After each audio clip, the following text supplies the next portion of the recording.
The U.S. Census surveys Americans, and when they go from one state to another, why are you moving from state to state? The number one reason, you know what that is, Lars? What's that? Economic opportunity, jobs. People move because they have better employment and a better standard of living in another state. Hello, and welcome to a special edition of Breakdown from the American Legislative Exchange Council. Today we're going to take a look at recommendations handed down by Growing Michigan Together, a group put together by Governor Whitmer to examine the Wolverine state's stagnant, if not falling, population levels.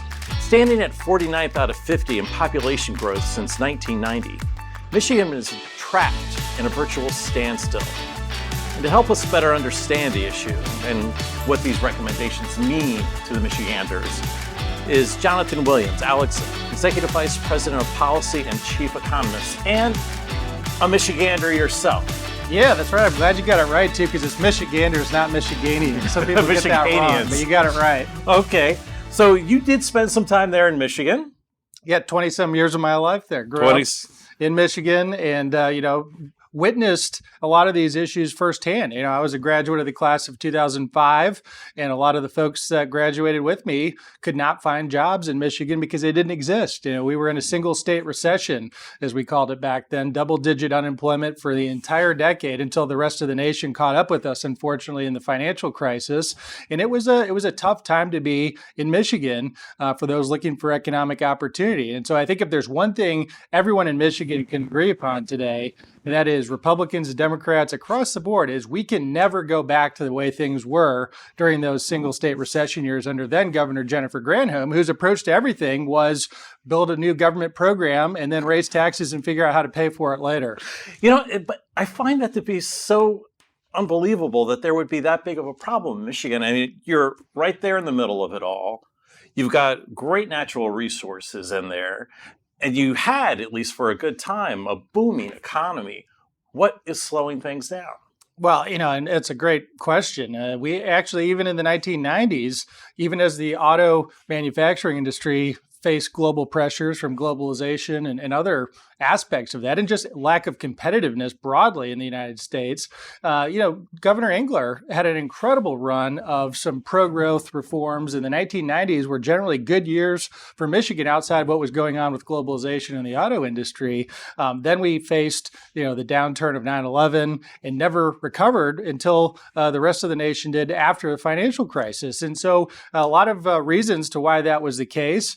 But like I said, there was a lot of policy mistakes that happened during the Granholm administration of trying to build the Cool Cities Initiative or trying to build all kinds of government programs to try to fix what was clearly ailing Michigan.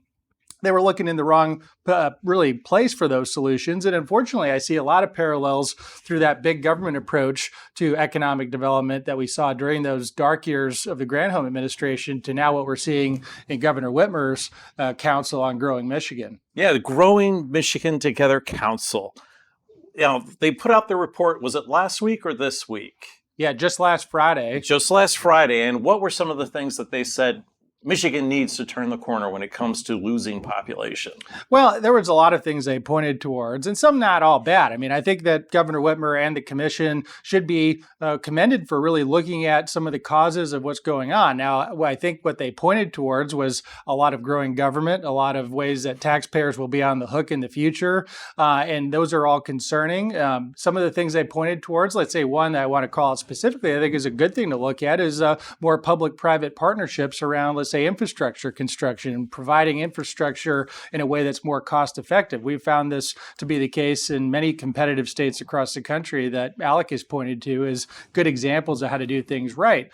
However, most of the solutions are more government intervention into the process. Now, one thing, maybe they hired very slick campaign consultants as we get into an election year here. They don't overtly call for tax increases in a lot of ways, but they very much get right up to the edge in pointing to the need to change institutions and change laws in order to accommodate what they see as a lack of growth in Michigan. I think they're just looking for answers in all the wrong places in many cases. Well, with new laws and new programs, there's got to be some way to pay for those new laws and programs, because there's nothing that's ever handed down that actually makes it easier on the taxpayer. It always adds to it.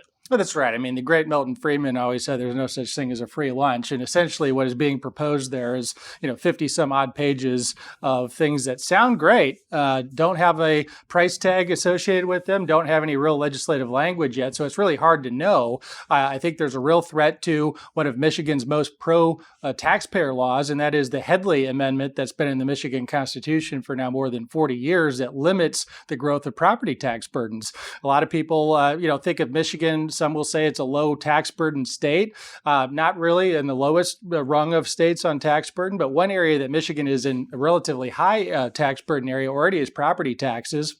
There's a lot of folks, according to some of the reports coming out of the commission and their hearings, folks that would like to go at the Headley Amendment, which would be awful for Michigan homeowners and would just raise the property tax burden across the state.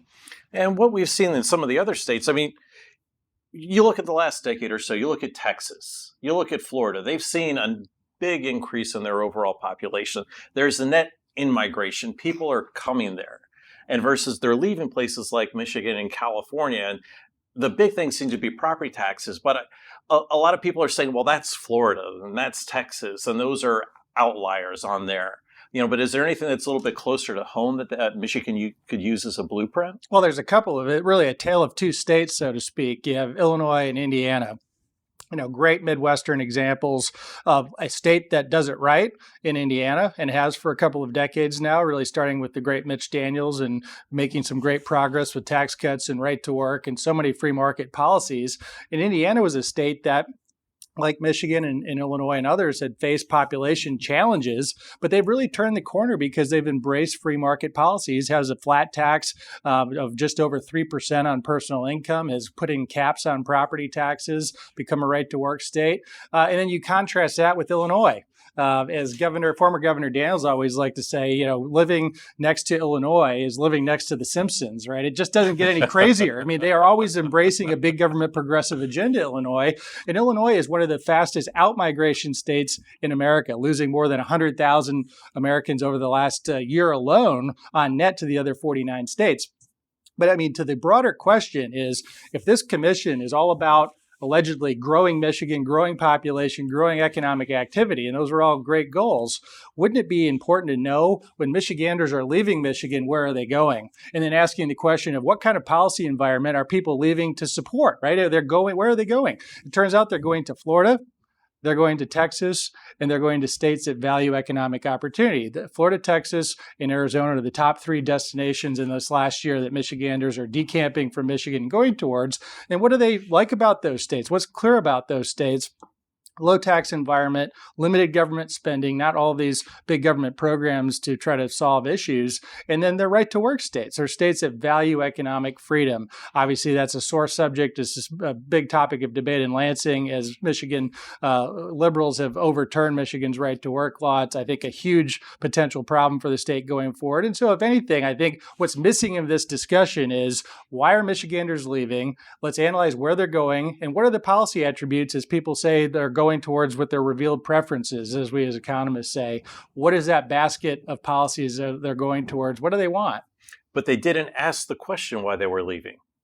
Didn't ask the question. So they were looking for what to do in order to stop the stagnation and, if anything else, develop a net migration too. But they didn't ask why people were leaving. That's right. That's the gaping hole, I think, in this analysis. Otherwise, some really interesting ideas, lots of great hearings, a really glossy, nice report that I'm sure was tested by focus groups and other campaign consultants to avoid the words tax increases, but it's pointing Michigan in exactly the wrong direction today.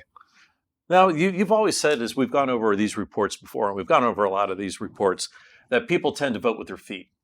They move out when things get too tough, whether it be crime, whether it be the economic conditions, whatever the case might be, but they always vote with their feet. So as they're voting with their feet out of Michigan, you say they're going to Florida, they're going to Texas. I would think that it would be simple enough to learn that lesson, to see those tales and to try to make some sort of move. And he said there were some positive things coming out of this. I mean, this is a key takeaway from rich states, poor states. 16 years now of tracking the migration flows across the states. And every year we're seeing hundreds of thousands of Americans vote with their feet away from states that value big government, high tax approaches like Illinois, California, and New York.